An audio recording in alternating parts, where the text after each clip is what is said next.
Hi, I'm Sharon Day. I'm an Alexandrian initiated witch and priestess, and I run the Coven of the Stag King in the United Kingdom. For those who don't know what Alexandrian witchcraft is, it is a modern form of witchcraft, sometimes referred to as Wicca, that was founded in the late 60s by Alex Sanders and his wife Maxine Sanders. Alexandrian witchcraft is derived from Gardnerian witchcraft, which was founded by Gerald Gardner decades before that. So that's what Alexandrian witchcraft is in a nutshell. The thing about Alex Sanders and Alexandrian witchcraft is that the person himself was quite controversial, a bit of a rebel, and that has translated into the tradition that he and his wife Maxine created. That becomes relevant because when I answer some of the questions in this interview that I've been given, the responses are going to be based on my initiatory and training experience with Maxine Sanders, and they center around the core tenets of Alexandrian witchcraft, which in today's world there are some aspects that are controversial. Nonetheless, I hope this gives insights. When I speak about Alexandrian witchcraft, when I'm answering these questions, I am speaking for myself, my opinion based on my training and interpretations that I've been given. It doesn't speak for all Alexandrian witches. Indeed, there is a fair degree of disagreement amongst certain lines, covens, and groups. So please bear that in mind when I answer. Apart from being an Alexandrian initiated witch, I also created an online archive dedicated to the preservation of the history and the legacy of Alexandrian witchcraft that can be found at alexandrianwitchcraft.org. In addition, I have founded a publishing company, a niche occult publishing company that does carry titles related to Alexandrian witchcraft, and there are more coming through. So with that said, I will read the questions that have been submitted to me and give you my answer. So the first question is, how did I first get involved in Alexandrian witchcraft? Through my daughter's figure skating. At the time, it was my young adolescent daughters. They were on the British figure skating development squad, doing very well, and then they weren't. And it happened to be someone who was quite magical, spiritual, au fait with magical things, pointed out to me that one of their competitors, the parents of the mother of one of the competitors, was doing things targeting one daughter in particular, and I did not believe them, and I had no interest or inclination towards the occult. And then I saw it in action, a number of instances, which changed my mind and set me about investigating, searching, researching, and I ultimately ended up where I am now. What drew me to this tradition? I had asked for initiation into a Gardnerian coven, and during the process of the pre-initiation exercises, meetings, reference was frequently made to Alexandrian witchcraft. So the book that was used was Vivian Crowley's book, Wicca. And through that, the high priest would make comparisons. And the more I heard, the more I thought, you know what, I actually accord more with the Alexandrian aspect than the Gardnerian. No disrespect to Gardnerians whatsoever. It's simply what resonated with me was the Alexandrian aspect of Wicca. And that led me to not proceeding with that initiation and seeking an Alexandrian initiation. I happened to reach out to Maxine Sanders, and she replied, and then things went from there. She referred me to an Alexandrian coven, and that's the coven I was initiated into, and then left, and then went under Maxine, and we ended up setting up the Coven of the Stag King. If that's a short, quick answer, it's a bit long-winded, but... Okay, the next question is, what are some of the main beliefs and practices of Alexandrian witchcraft, and how do they differ from other forms of Wicca or witchcraft? I will combine the answer to both questions. And one of the main tenets, differences between Alexandrian witchcraft and other forms is a concept called the freedom to come and go as one's conscience dictates. This is something that is core to our whole tradition. Alex created this, actually he carved it out of the Book of Shadows that he had copied, the Gerald Gardner version. And it pertains to a particular point within the initiation rite that doesn't need development here in discussion. However, its meaning is quite profound. It is a belief that is instilled in the initiate, and not just at the conscious level, at the subconscious level as well. And that is something that the initiate can carry with them at the different levels of consciousness as they progress on their spiritual path. And specifically, it would pertain to the ability of the initiate to leave the coven they've been initiated into, to have the freedom to do that and not be concerned or worried about any threats or guilt trips or anything that would be imposed upon the initiate desiring to leave.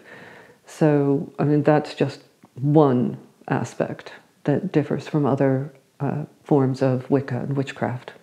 The next question is, how do you use the tools and symbols of Alexandrian Wicca, such as the athame, the pentacle, the wand, and the cup, in your rituals and spells? What do they represent, and how do they enhance your magic?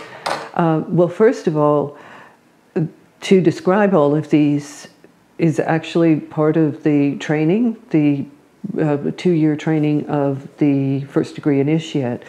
So explaining all of those would turn into a training session. How do they enhance our rituals and spells?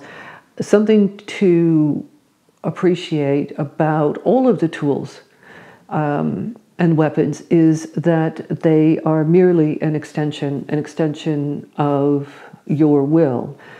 None of them are necessary to perform magic. And going back to one of the previous question about what are the main beliefs and practices of Alexandrian witchcraft, and another one would be everything that you need to practice witchcraft is contained within you. You we contain all of the elements.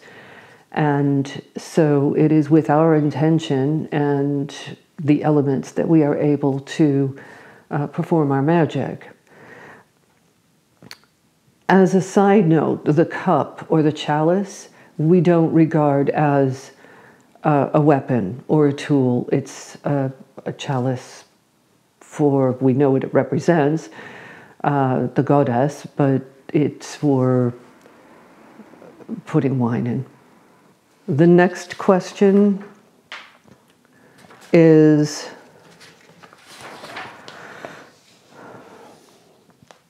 how do we celebrate the Sabbats and Esbats, the festivals and moon phases in our witchcraft?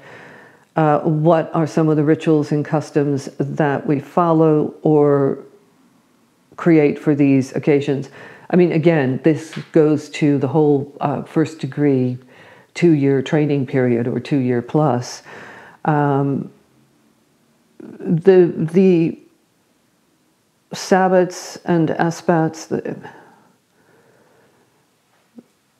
yes, I mean, even though Gardnerian and Alexandrian basic Book of Shadows, or the Book of Shadows that every first degree initiate copies, are very similar. Alexandrian is derived from the Gardnerian one, and that Book of Shadows contains the Sabbats and festivals, and the expression of how that occurs differs in nuances from coven to coven, even though the Sabbat is the same. So the festival, Beltane, there is a Beltane rite that is known to every Wiccan, initiated Wiccan, and then it is how that is applied into the individual coven setting. Let's see, the next question. How do I work with the elements fire, water, air, and earth in our witchcraft? How do you balance and harmonize them in yourself and in your environment?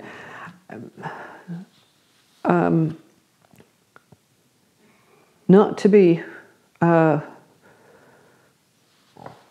facetious, but with great respect.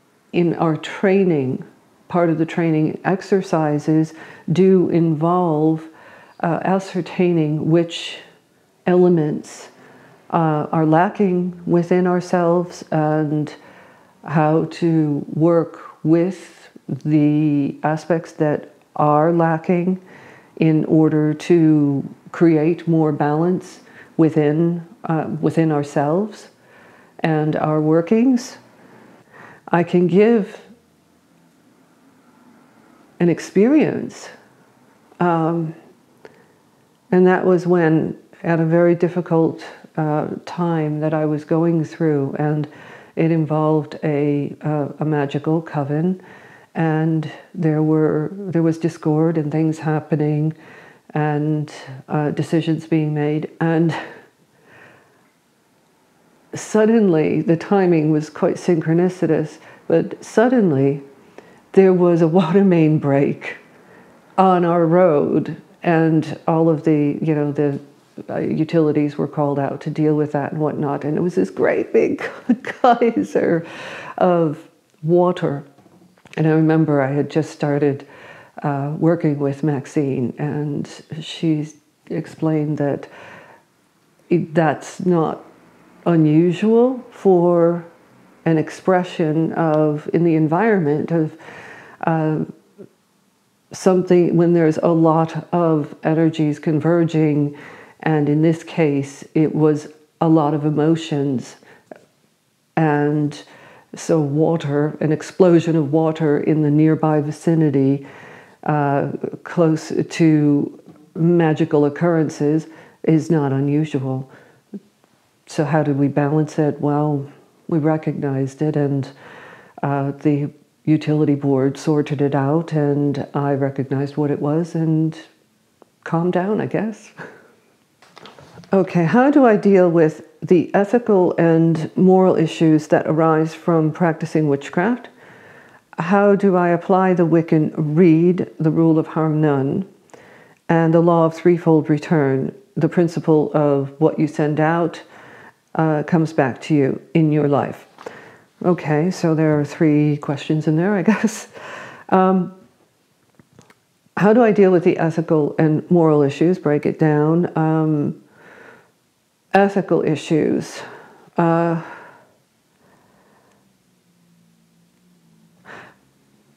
Ethical, I'll use the example of healing.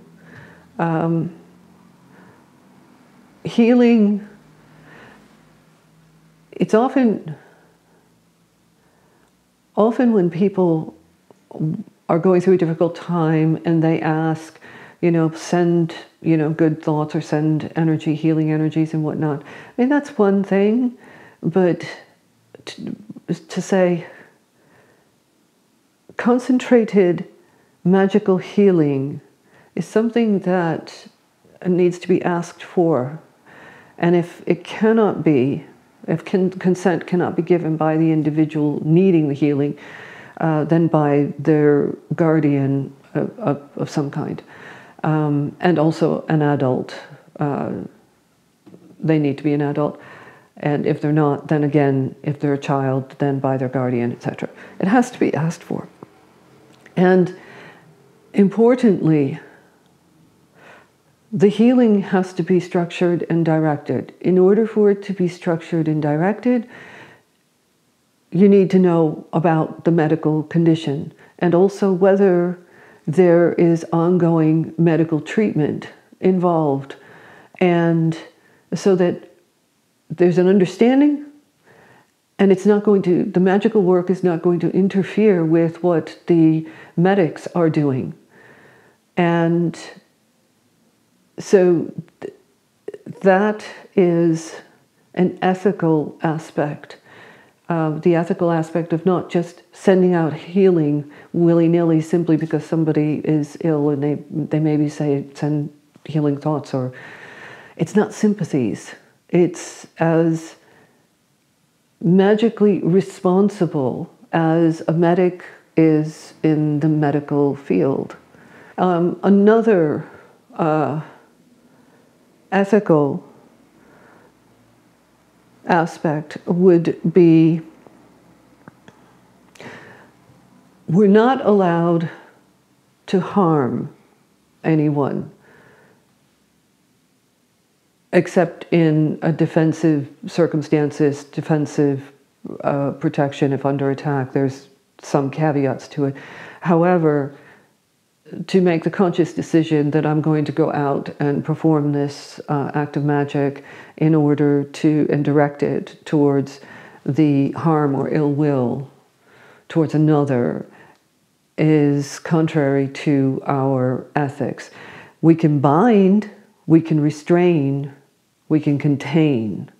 Those things we can do, especially if it is in response to attacks that are being psychic attacks, any kind of attacks that are being sent our way. So that's another ethical aspect that leads into the what you put out, the threefold law of return, and I think this is also intertwined with the karmic question and harm none. And the threefold law of return, it doesn't, to my mind, pertain to an equal or instant measurable return on what you've put out. I believe that it comes back, karma, if you will, comes back in layers, possibly, and it affects different aspects of our life and at various times, which is tied into karma, again, to my mind, is nothing but unlearned lessons. It's not retribution, it's not punishment, It is unlearned lessons. And frankly, if you've done something like you've breached these ethics, or you've, wished ill will on someone or caused damage to someone, and you haven't learned the lesson about that situation, then the universe is going to find a different way to do it. And often, if you don't learn the first time, maybe you need to get whacked 3 times or several times in order to learn the lesson, and it's presented to you in different stages throughout your life and to different degrees. And because all of that is combined, I hope that didn't ramble too much.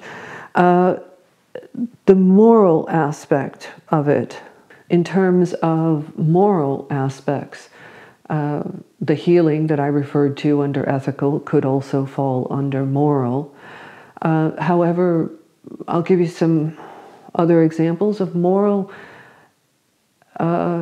issues, that of someone who is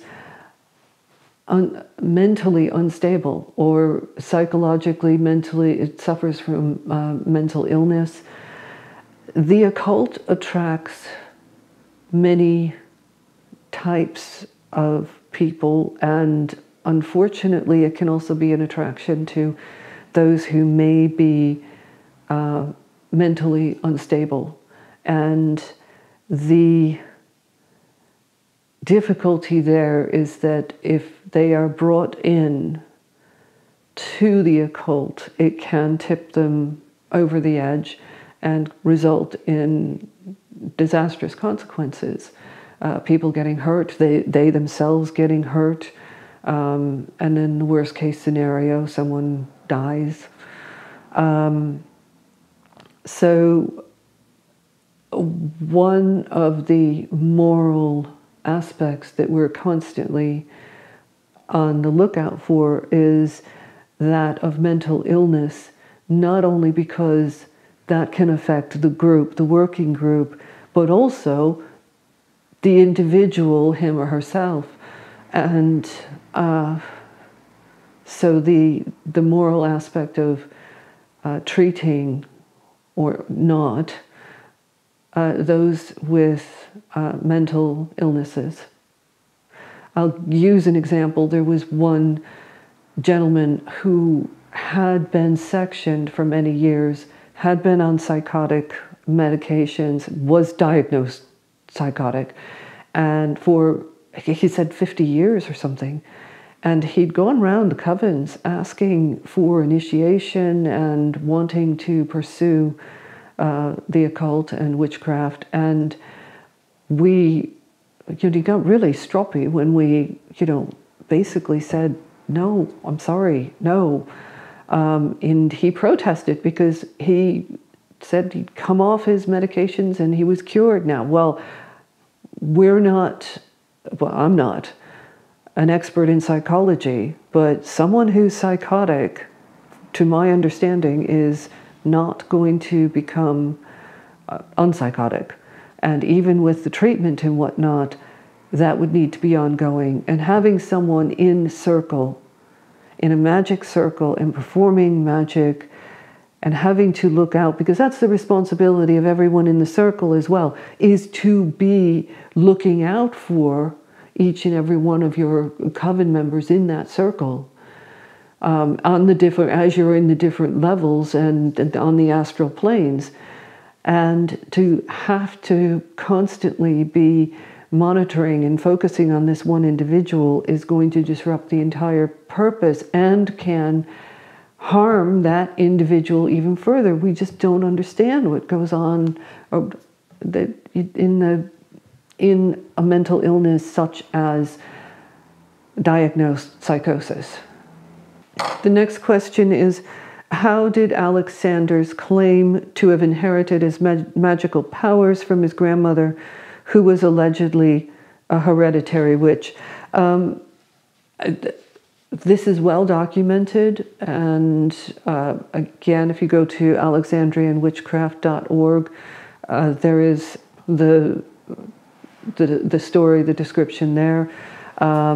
a gentleman by the name of William Walworth, who's a genealogist and an occultist and is working with Maxine and myself, writing a book. He has discovered that he has a theory that is very plausible, that because Alex's biological grandmother that he was referring to had actually died before he was born, that he was either referring to an aunt or a great aunt who had lived a long time and with whom he had been staying and who was allegedly a hereditary witch.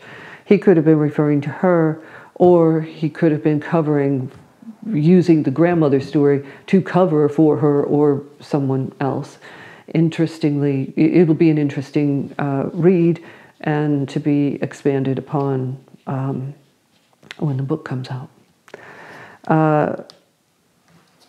This is also documented in Maxine Sanders' autobiography, Fire Child. Okay, the next question is, what are some of the sources and inspirations of Alexandrian witchcraft? Frankly, that depends on who your teacher is. As with so many things, when one has a teacher or a mentor or a guide who is inspirational, in any aspect, a career, schooling, witchcraft, that just leads to more of an interest and development of one's abilities and perceptions. And there's also the saying that when the student is ready, the teacher will appear. Apart from that, for the seekers, obviously, Maxine Sanders, she's alive and kicking and in possession of her marbles, but she's also got an autobiography out. There are some dated publications, Maxine Witch Queen, and the Alexander's King of the Witches, and the Ecstatic Mother, which Maxine hates. But there are various publications, and there are more that are coming out. And so, and there's more that can be done on the internet. We also hold soirees. Well, we haven't for a bit since COVID lockdown, etc. Those will be coming back again. We hold soirees. I know there are some covens in the US that hold soirees, I don't like to say pub moots. That's more often used with other forms of witchcraft and pagan gathering, or not to say gatherings, but pagan meetups and whatnot. But basically opportunities to be able to meet other Alexandrian witches and ask anything you want. That's the key feature about a soiree, and certainly Alex and Maxine ran them, and back in the 70s, and it's an opportunity to no holds barred, ask any question you want, and discuss with other Alexandrian initiates. Hope that helps. Next question. How did Alex and Maxine Sanders meet and start their coven? That's a long story, and it's actually Maxine's to tell. It is told quite a bit in her autobiography, Fire Child. Basically, it's not straightforward. Alex met Maxine first when she was 2, and then later, and then history unfolded. But I would encourage anyone who's interested in that to read her autobiography. Okay. what are the main beliefs and values of Alexandrian witchcraft? In addition to what I covered in the previous almost identical question, we work with magic and we expect it to work. We don't sit around thinking, maybe it will, maybe it won't. We're not into flower pots and hope. We focus on the magic and we enter the magic circle with full intention of the magic being performed to work. We also value manners, kindness, and hospitality. And the hospitality, as I mentioned, soirees, also informal meetings, and kindness. And where does this kindness express itself? I'll be blunt in terms of social media, which can, in any sphere, become really horrible and debilitatingly so. And with internet trolls and so on and so forth, and internet witch trolls. And certainly in the Facebook group that Maxine and I run, that's one of the main descriptions. We do not allow for unkindness. We have very few rules. Just be kind and no swearing. So that's just an example. How do Alexandrian witches practice magic and worship the gods? Well, we go into a place of sanctity, purified, and we enter the place between the worlds of gods and men. And with the intention, as I said in the previous answer, with the intention of the magic working for whatever it is that we're working for. How do Alexandrian witches celebrate the 8 Sabbats and the 13 Esbats throughout the year? Again, this is very close to the question before, but basically we keep it to ourselves, and we keep it sacred, and it's done with much, much laughter. Okay, next question. What are some of the common rituals and spells that Alexandrian witches perform, such as drawing down the moon and the Great Rite?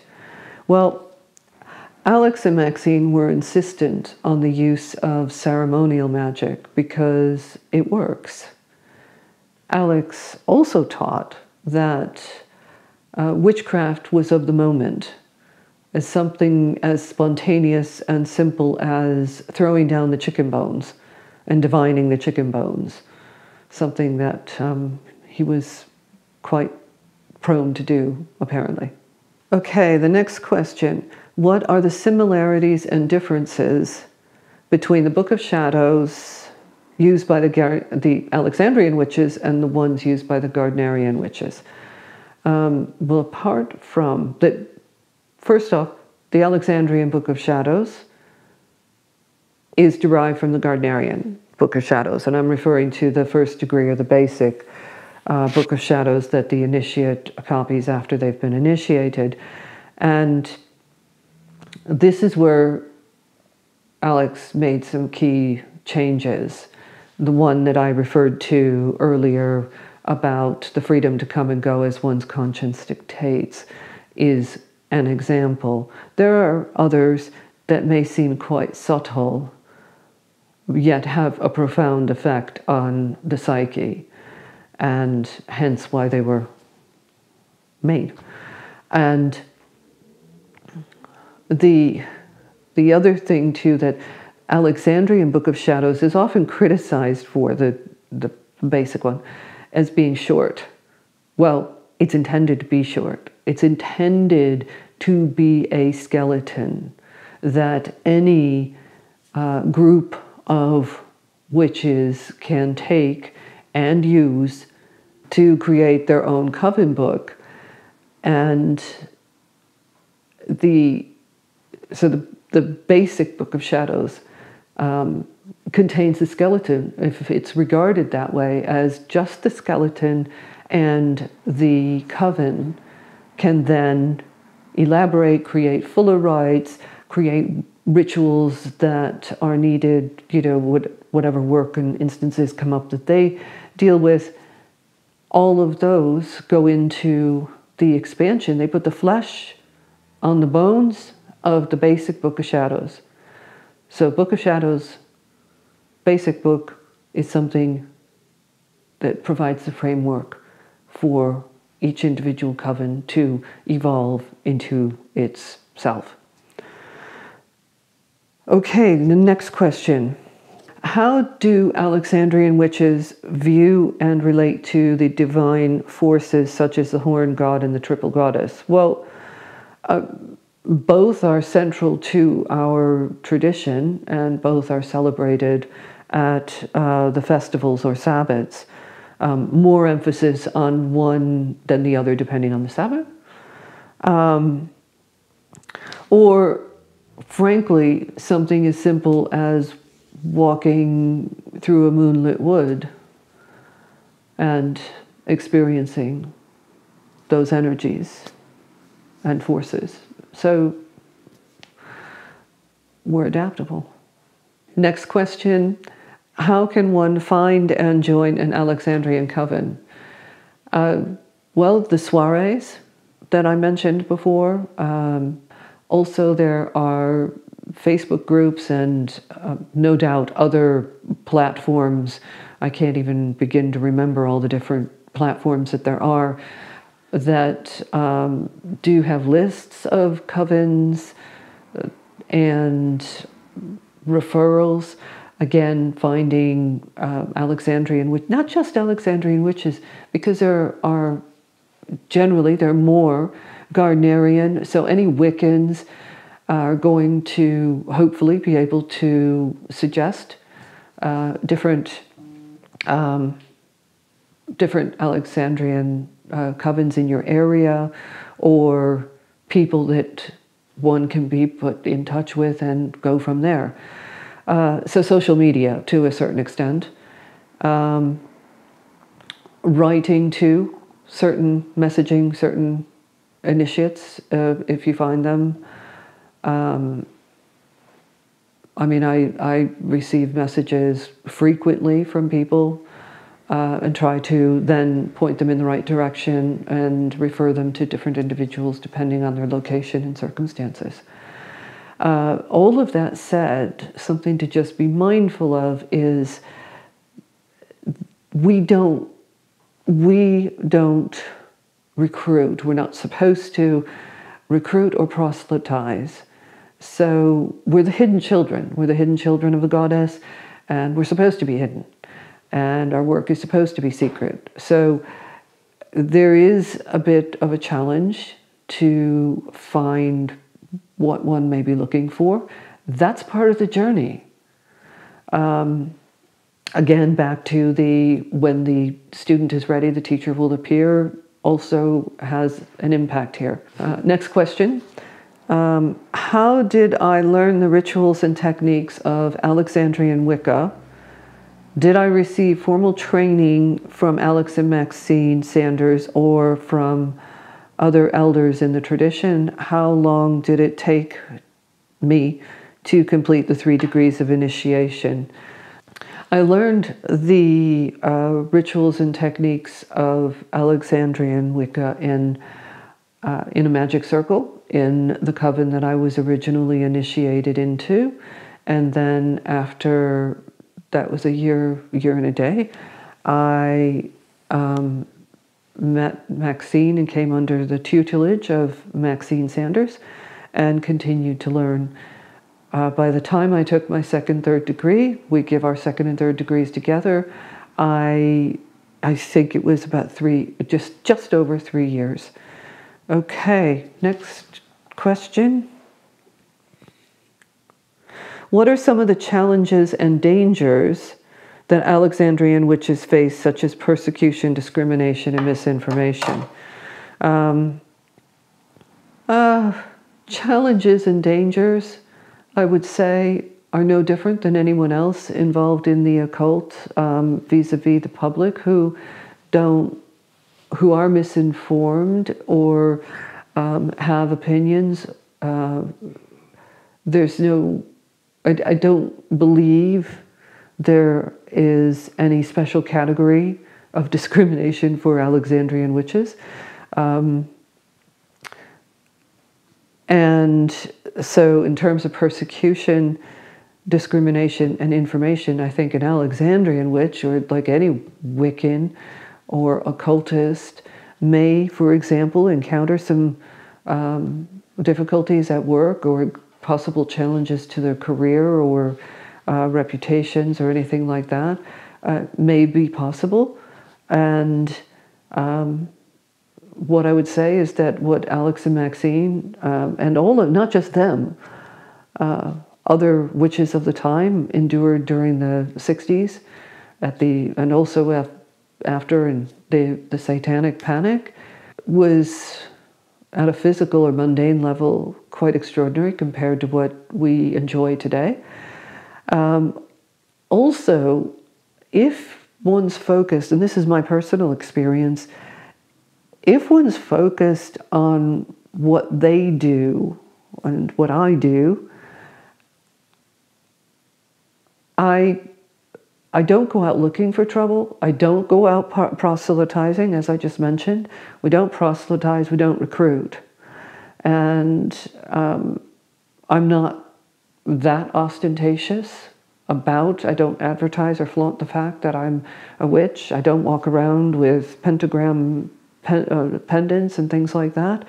And so I don't invite trouble either. If one's focused on their work and their attentions, that provides a natural protection, I think. And that, again, based on my experience.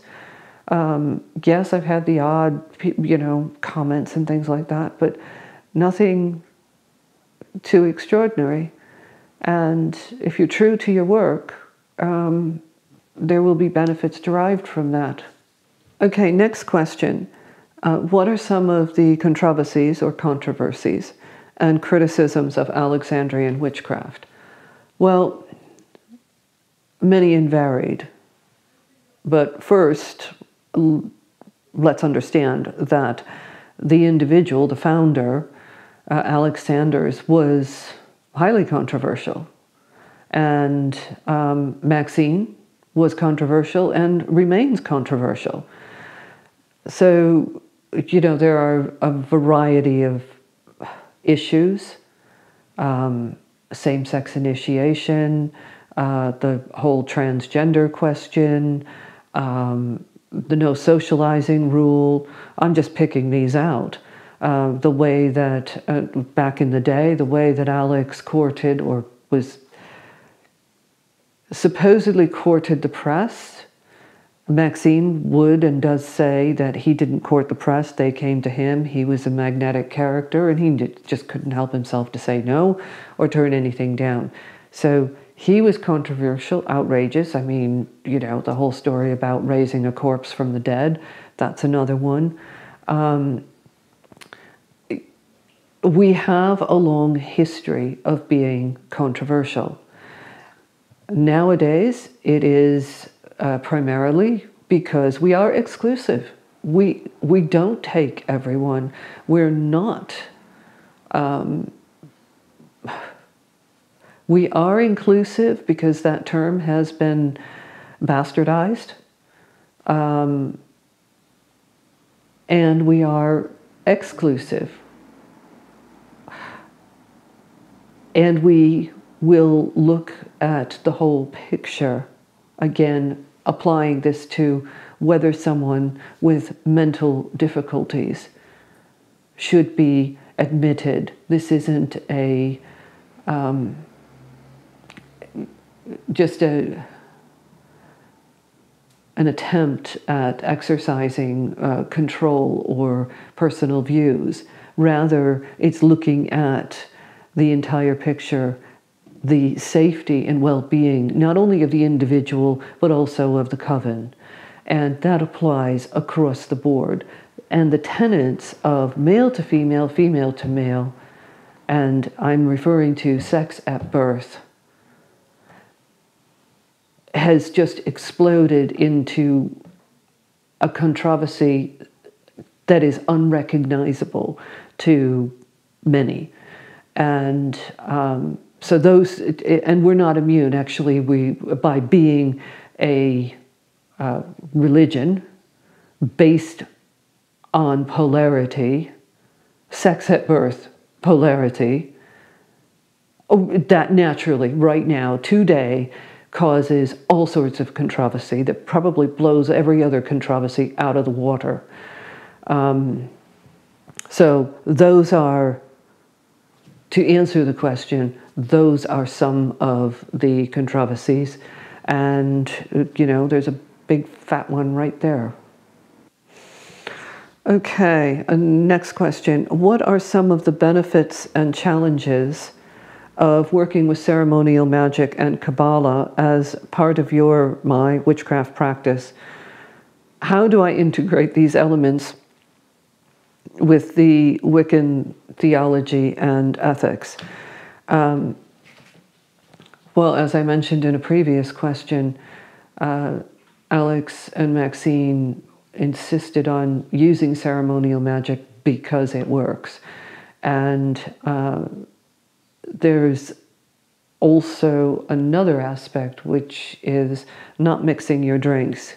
It's necessary to understand how, in the development of one's practices, and Alex was very clear about it, and that has been handed down, it was very clear about what is the witchcraft, what is the ceremonial magic, Kabbalah, angelic, and to not mix them, and to recognize when one is being used and how it's being used.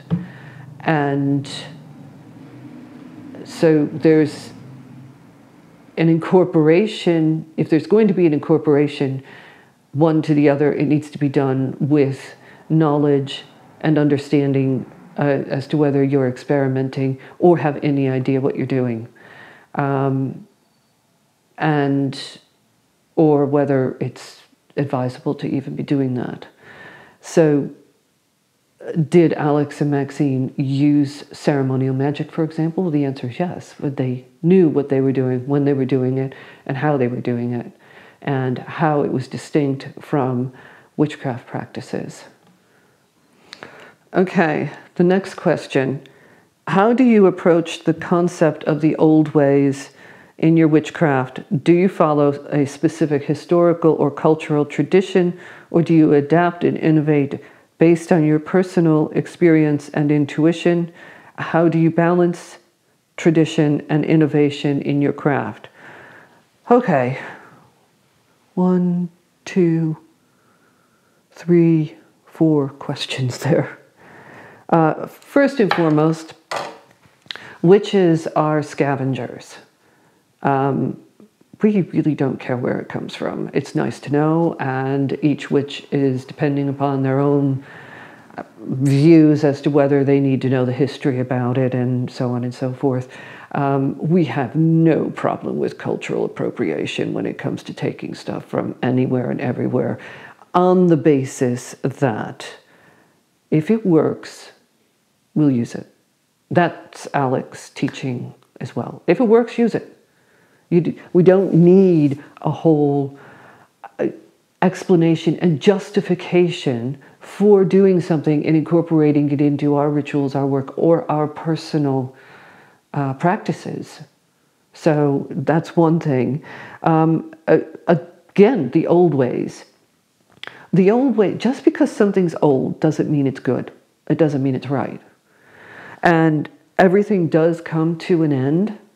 And there are times when it must be recognized that a particular way or method or practice is outdated and outdated in the sense that it is no longer serving a function or a purpose, or it no longer works. That applies to traditions and religions as well. So, you know, we'll use it, enhance something, and adapt it to maybe continue working with it. If it's just practice for the sake of it, because it's old, then it becomes a superstition. It's not, you know, what are you doing it for? And then you become a slave to doing it without thinking. It's just like when you're training in a training circle and you go and do something or make a ritual movement, and do a ritual movement, and you don't know why you've done the ritual movement. And asked why? Oh, because that's just the way it's been done. When an old way falls into that category, it's useless. Otherwise, enhance it and work with it. And also, contrarily, if it works, if it ain't broken, don't try to fix it. That's the whole thing about superfluous ritual movements. Why are you adding all this in when it's not necessary and the basic works? Next question. How do I practice witchcraft in my daily life? Witchcraft is spontaneous. I find it's spontaneous right then and there. Something comes up, even if it's a thought or trying to find a gesture or trying to find a parking space, for example, or sensing when someone is going to ring, or that comes down to whether one's the different clairs that people may possess. I happen to be claircognizant, and that comes into play almost daily, and is usually right. And whenever I go against it, I feel, it comes out, and I realize quite quickly that I should have listened to myself. So spontaneous and daily is the answer. Okay, last question is, how do I use witchcraft to cope with the challenges and opportunities of modern life? They're the witch's pillars: to know, to will, to dare, to keep silent. And one of the things that I personally have found over the past many years is that the toughest pillar is, and I find this with most witches, not just myself, is the pillar to keep silent and to know when to keep silent. And when I do that, my fingers might be bleeding after I'm sitting on them to refrain from not being silent. I am virtually always rewarded, because it also instills patience and discipline in remaining calm and measured and not allowing emotions to take over. So how do I apply witchcraft to cope with challenges and opportunities? The 4 pillars, and in particular, with particular emphasis on my case, when to keep silent. Thank you for listening. I'd like to thank in particular James Robinson of the Perseus Arcane Academy for giving me this opportunity to share some of my insights and understanding about Alexandrian witchcraft. And hopefully seekers in particular have gained some knowledge and understanding from this.